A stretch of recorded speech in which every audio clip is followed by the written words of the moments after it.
Hi everyone, my name is Sneha Sharma and I'm heading into my 10th year as a teacher starting this year, and I also have a doctorate in education. Today I'm going to be talking about how to work effectively in teams when you are a shy introvert. I am a shy introvert, and teaching is a highly collaborative, team-oriented profession. You are working with students, but you are also working with other adults. You might be creating professional learning, lesson plans, whatever it might be. So you're always working with adults, children, all these different types of people at so many different levels, right? So you really have to be very good at your people skills. You have to be really good at communicating, at socializing, at working with others to collaboratively create a product. And I am somebody that is deeply introverted, very shy, and I can find it very difficult to open myself up in that way and be confident in working with others. So here are 3 simple tips on how to more effectively work with others, and really you can start implementing them today. Number 1, be extremely self-aware. Read books about any self-development that you feel is important, journal, whatever it takes, but reflect on your own strengths and weaknesses. I think for myself, for example, I really had to reflect on why I felt so nervous sometimes when I was working with a team of people.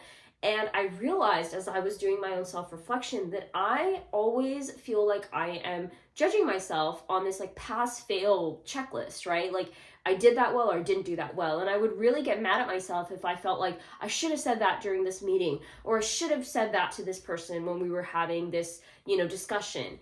And one of the things that I'm very passionate about for myself is to have that growth mindset.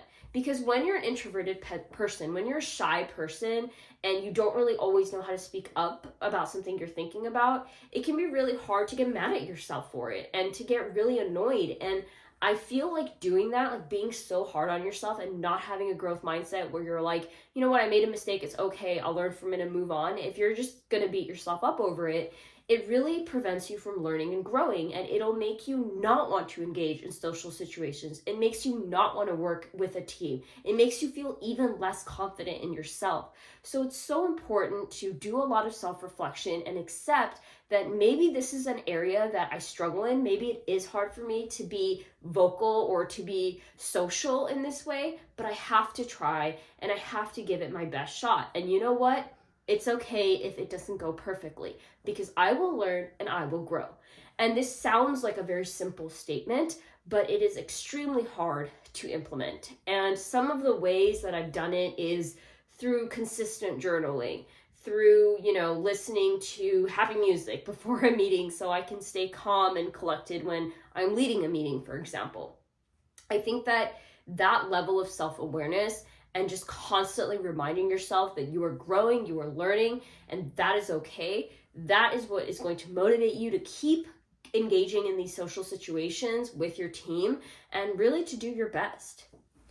Number 2, I have found it really helpful to paraphrase others.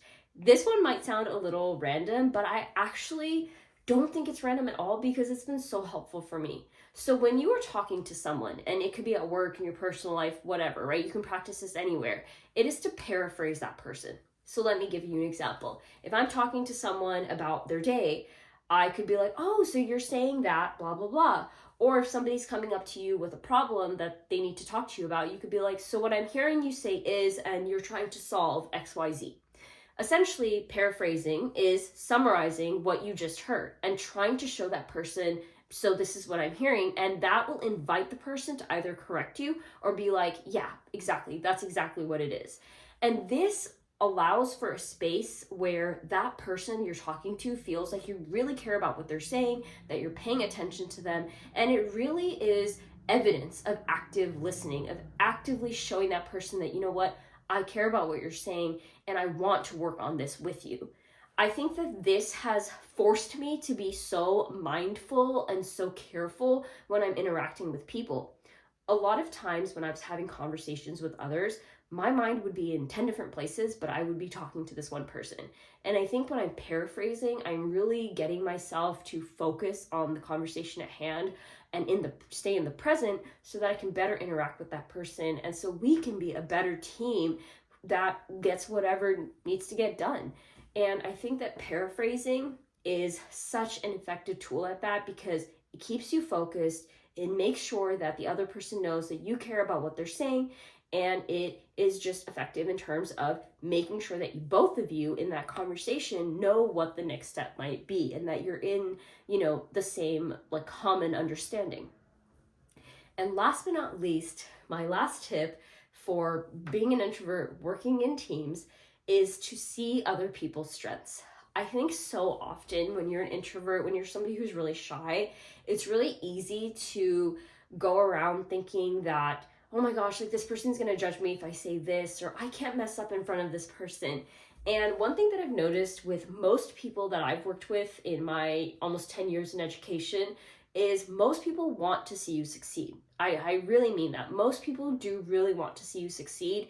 And even if that person is maybe not super close to you, you don't work with them a lot or something like that, maybe you don't really know if they want you to succeed or not, that person still has strengths. And when you see somebody's strengths, you're able to better work with them, because you know that, okay, if I need to get this project done, I can go to this person for this. Or I know this person is really good at this. Maybe I can ask them advice on this. And that really builds trust, and it builds relationships with people, because people can tell when you see them for who they are. They can tell when you see their strengths, and they are more inclined to want to work with you. They're more likely to want to see you succeed. They're more likely to want to help you with something. And I think that when you're working with a team, building that trust and building that rapport, building that, like we're in this together, that feeling is so important. And I think it really starts with you. It really starts with you seeing other people's strengths, seeing how they're an effective part of your team, and therefore, really allowing yourself to work with that person more effectively, and like working on something more productively, because you know that person can help you. You know that you can work together. And I really think when you see other people's strengths, you're more likely to be an effective team player. Hopefully you found these 3 little pieces of advice helpful, and thank you so much for watching. Hope to see you next time.